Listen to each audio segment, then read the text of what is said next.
Iran के साथ आया रूस, चीन भी तैयार, वर्ल्ड वॉर 3 तय। पुतिन ने दी ट्रंप को चेतावनी, जंग से रहेंगे दूर। ईरान के खिलाफ इजराइल पड़ रहा कमजोर, ईरान का तेजी से बढ़ रहा है समर्थन। ईरान पर हमला कर नेतन्याहू मुश्किल में फंस गए हैं। ट्रंप के भरोसे ईरान से भिड़ना इजराइल को भारी पड़ गया है। ईरान की मिसाइलों ने इजराइल में कोहराम मचा कर रखा हुआ है। अब तो इजराइल के लोग भी ये बात कहने लगे हैं कि ईरान से डर लगता है। नेतन्याहू और उनकी सरकार भले ही दावा कर रही हो कि ईरान को छोड़ेंगे नहीं, लेकिन हालात ये हो गए हैं कि आज दुनिया भर के लोग इजराइल का साथ छोड़ रहे हैं। यूरोपीय यूनियन की तरफ से इजराइल से व्यापारिक संबंध तोड़ने की तैयारी की जा रही है, तो दूसरी तरफ चीन ईरान की हथियारों से मदद तेज कर चुका है। चीन के कई मालवाहक जहाज लगातार ईरान के लिए उड़ान भर रहे हैं, और सबसे बड़ी बात तो यह है कि ये विमान अचानक ही रडार से गायब हो जाते हैं। विमान के ट्रांसपोंडरों को ईरान के करीब पहुंचते ही बंद कर दिया जाता है। और अब इस जंग में रूस की भी एंट्री होनी तय मानी जा रही है। रूस तो पहले से ही जंग लड़ रहा है, और इस बीच अब उसने साफ कर दिया है कि अगर डोनाल्ड ट्रंप ये मान रहे हैं कि खामेनेई का कोई साथ नहीं देगा, तो ये अमेरिका की सबसे बड़ी भूल है। रूस अपने दोस्त के साथ खड़ा हुआ है और तेजी से मदद देनी होगी उसके लिए तैयार है। अमेरिका अगर जंग में कूदा तो जंग का विस्तार होगा, जो बेहद भयानक होगा। रूस की धमकी का असर इजराइल और अमेरिका दोनों पर दिखाई दे रहा है।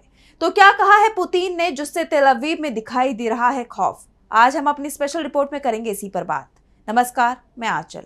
इजराइल के प्रधानमंत्री बेंयामिन नेतन्याहू ने ऐलान किया है कि खामेनेई को छोड़ेंगे नहीं, उनकी जान लेकर रहेंगे। ट्रंप की तरफ से भी इसी तरह के संकेत मिल रहे हैं, लेकिन अब मॉस्को ने अमेरिका और इजराइल को सीधे शब्दों में समझा दिया है। अगर ईरानी नेता खामेनेई की तरफ आंख उठाकर भी देखा, तो जो परिणाम होंगे उसके बारे में ना तो ट्रंप को अंदाजा है और ना ही नेतन्याहू को। जो परिणाम आएंगे वो बेहद खौफनाक होंगे। रूस की इस चेतावनी से अमेरिका भी हिल गया है, क्योंकि पहले ही कहा जा रहा था कि अमेरिका जरूरत पड़ने पर इजराइल के खिलाफ न्यूक्लियर हमला भी कर सकता है। लेकिन रूस की तरफ से जो चेतावनी सामने आई है, उसके बाद ये कहा जा रहा है कि अगर ईरान पर न्यूक्लियर हमला हुआ तो रूस की तरफ से भी कुछ ऐसा ही हो सकता है। और रूसी मिसाइलों को रोकना अमेरिका और इजराइल दोनों के लिए ही आसान होने वाला नहीं है। अमेरिका भी रूस के साथ सीधे भिड़ने को तैयार नहीं है।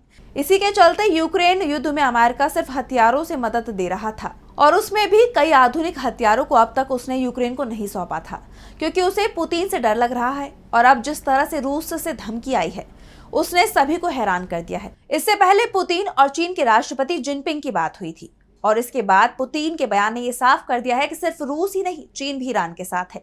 वैसे चीन की तरफ से तो लगातार ईरान की हथियारों से मदद की जा रही है।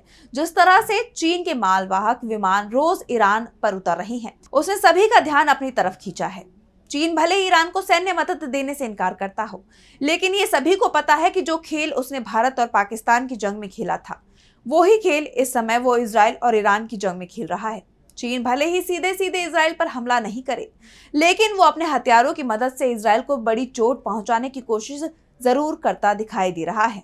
इस बीच इजराइल में खौफ बढ़ता जा रहा है। उसके हथियार तेजी से खत्म हो रहे हैं, तो ईरान के हमले और ज्यादा तेज होते जा रहे हैं। इस बीच इजराइल की तरफ से ईरान पर आरोप लगाए जा रहे हैं कि वो क्लस्टर बम का इस्तेमाल कर रहा है। अगर ये सच होता है तो जंग बेहद खतरनाक मोड़ में पहुंच गई है। वैसे ईरान की तरफ से अभी तक ये दावा नहीं किया गया है कि उसने क्लस्टर बम का इस्तेमाल किया है। ऐसे में हम आपको बताते हैं कि ये बम होता क्या है। क्लस्टर बम एक विशेष प्रकार का हथियार होता है, जिसमें एक बड़ा बम होता है जो अपने टारगेट पर पहुंचते ही हवा में ही खुल जाता है, और उसमें से दर्जनों या सैकड़ों छोटे छोटे बम निकलते हैं। इन्हें बॉम्बलेट्स कहा जाता है। ये बाहर निकलकर एक बड़े इलाके में बिखर जाते हैं। ये बॉम्बलेट्स जमीन पर गिरते हैं और विस्फोट करते हैं, या फ्यूज के हिसाब से बाद में फटते हैं। इनका इस्तेमाल हवाई जहाज, ड्रोन या मिसाइल के जरिए किया जाता है। इन बॉम्बलेट्स को इस तरह से बनाया जाता है कि वो एक बड़े इलाके में फैले सेना के वाहन, सैनिक या कोई अन्य टारगेट को ज्यादा से ज्यादा नुकसान पहुंचा सके। इनका प्रभाव क्षेत्र कई फुटबॉल मैदानों जितना बड़ा हो सकता है। बॉम्बलेट्स अक्सर पूरी तरह नहीं फटते और जमीन में छिपे हुए मिनी बम बन जाते हैं, जो सालों बाद भी आम नागरिकों के लिए जानलेवा साबित हो सकते हैं। इसी कारण 100 से ज्यादा देशों ने क्लस्टर बमों पर प्रतिबंध लगाने वाली अंतर्राष्ट्रीय संधि यानी कन्वेंशन ऑन क्लस्टर म्यूनिशंस पर हस्ताक्षर किए हैं। हालांकि अमेरिका, रूस, चीन, इजराइल, भारत और पाकिस्तान जैसे कई देशों ने ऐसा नहीं किया है। ऐसे में अगर जंग में इन बमों का इस्तेमाल होता है तो फिर इजराइल की मुसीबत और बढ़ने वाली है, जो पहले से ही जंग शुरू होने के बाद से मुसीबत में दिखाई दे रहा है।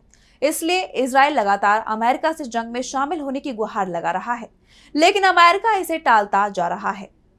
अमेरिका को रूस और चीन को लेकर डर दिखाई दे रहा है, इसलिए डोनाल्ड ट्रंप जंग में शामिल होने को लेकर अपना फैसला लगातार टाल रही हैं। पहले कहा जा रहा है कि जंग के चौथे या पांचवें दिन अमेरिका इसमें शामिल हो सकता है। फिर कहा गया कि 10 से 12 दिन अमेरिका की जंग में एंट्री हो जाएगी, और अब कहा जा रहा है कि 20 दिन के आसपास अमेरिका की जंग में एंट्री हो सकती है। ट्रंप लगातार अपना रुख क्यों बदल रही हैं? वो अब साफ हो गया है कि उन्हें डर लग रहा है। अगर जंग में अमेरिका और रूस आमने सामने हुए तो दुनिया भर के देशों को दो खेमे में बंटना पड़ेगा। इस तरह पूरी दुनिया में जंग छिड़ने के आसार बन सकते हैं। इजराइल और ईरान से पहले ही कई देशों में युद्ध चल रहा है।